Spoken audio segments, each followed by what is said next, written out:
La colère ne retombe pas chez les producteurs de champagne. On en parlait dès le début de la semaine sur RMC, ce bras de fer diplomatique entre la France et la Russie, depuis que Vladimir Poutine a fait passer une loi pour renommer le champagne français en vin blanc pétillant pour favoriser les produits russes. On vous disait que c'était pris très au sérieux. Eh bien, la preuve, une réunion est prévue aujourd'hui entre le gouvernement et des producteurs dans la région d'Épernay, la capitale du Champagne, Alfred Orange.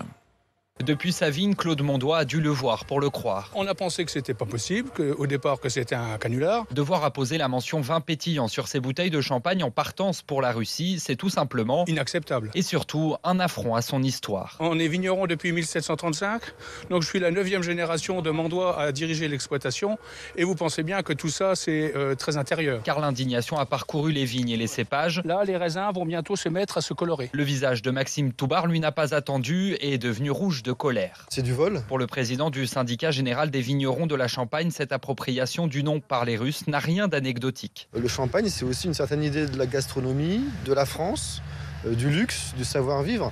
Donc on attaque à la fois le produit champagne, mondialement connu, et puis un peu aussi la France et l'Europe. Alors Claude Mondois n'a qu'un message à faire passer au ministre qu'il verra ce matin. Défendez l'exception française. Qu'est-ce qu'il y a de plus beau que Champagne ?